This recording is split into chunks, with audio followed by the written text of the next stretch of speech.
Hello everybody, this is Catherine. I work at Simpson County Literacy Center and I'm going to talk about inferring on an IELTS or TOEFL test.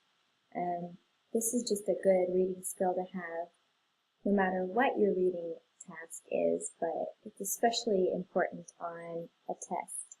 You're probably going to have specific questions on your reading test that ask you things like, in conclusion, or what was the author's feeling, or in your opinion, what do you think is correct or incorrect. You might also get questions that ask things like, specifically infer the author's attitude towards an idea or a person. So all of these kinds of questions are asking you to infer. So what does this word mean? Inferring refers to making an educated guess. Sometimes it's called reading between the lines. So what that actually means is you cannot search for the answer in exact quotes in the reading.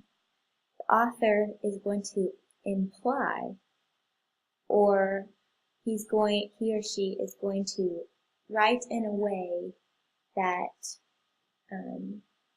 maybe makes you think of a feeling or an idea, but they will not explicitly tell you their feelings or ideas. So we do this all the time in our regular life. If I was to see somebody walk in the door right now with wet hair and an umbrella, I would infer that it's raining outside.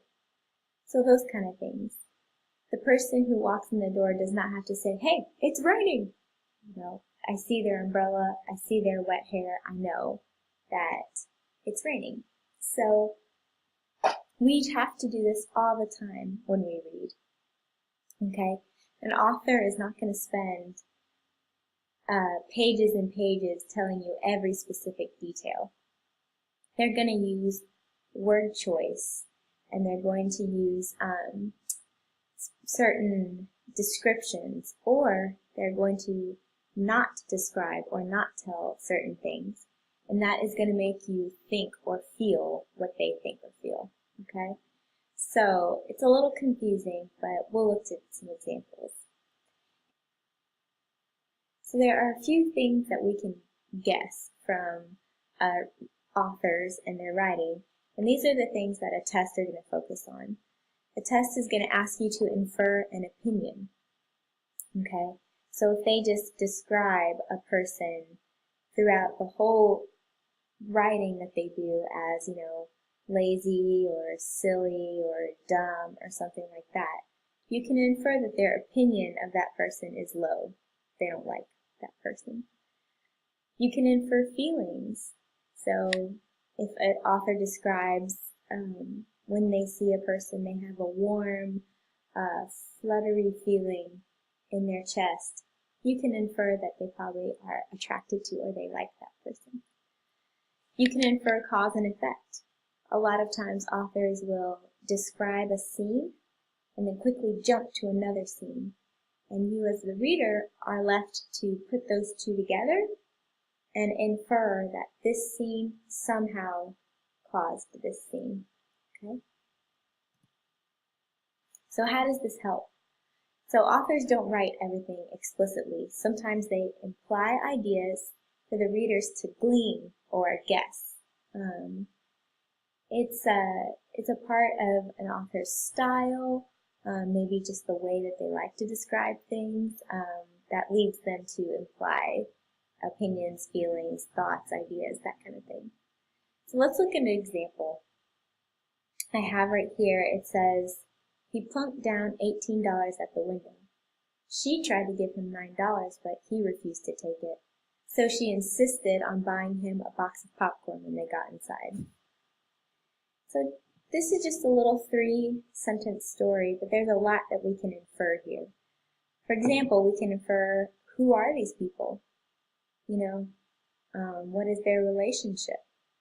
Where are they, and what are they doing? Notice the answers to all of these questions are not explicitly stated, but the author implies who they are. So we know that they're a boy and a girl, and we kind of assume or we infer that maybe they're young, maybe they're friends or something.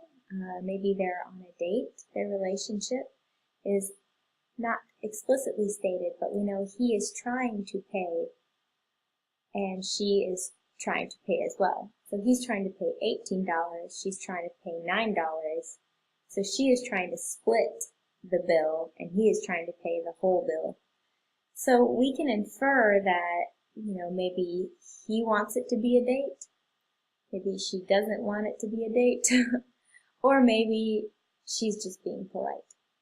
Where are they? So we see a window, we see the word popcorn. So you're supposed to think maybe they're at a movie or a play or something, some sort of show.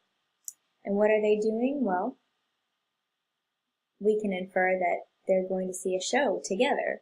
And maybe he's trying to make it a date and she doesn't want it to be a date. Or maybe they are on a date and she is just trying to be nice and pay her way. So you can see just in these 3 sentences, there's a lot that we can infer. We can infer their relationship, we can infer where they are, we can maybe infer some feelings on both sides. So this is the way that a lot of authors write. They want to write more descriptively and they want you, the reader, to infer some of the details. So how do you practice this? So it's important when you're reading to ask yourself who, what, when, where, why questions. If you cannot find the answer to these questions, you might have to infer. Okay? You have to ask yourself, what is the author's opinion? What do they believe? And why do they believe or think this?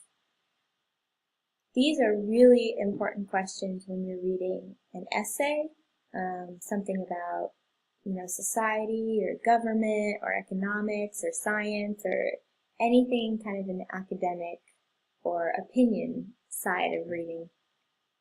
It's always good to ask yourself, what is the author's opinion? Why do they believe this? Why do they believe or support what they think? And not only is the IELTS or TOEFL probably going to ask you a question about this, it's just a good habit to get into, to critically ask these questions of anything you read so that you can really read deeply for meaning.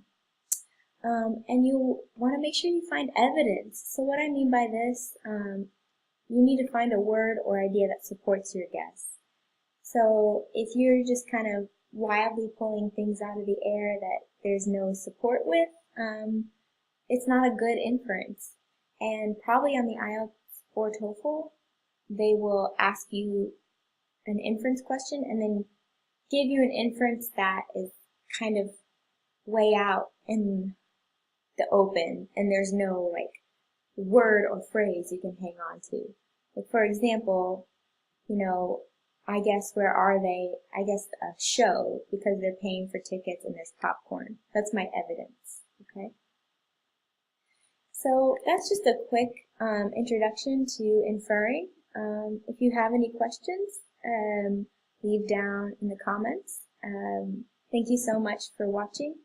If you have any questions about the IELTS or TOEFL or about Simpson County Literacy Center, visit our website or our Facebook page, which is listed down in the comments. Okay, thanks.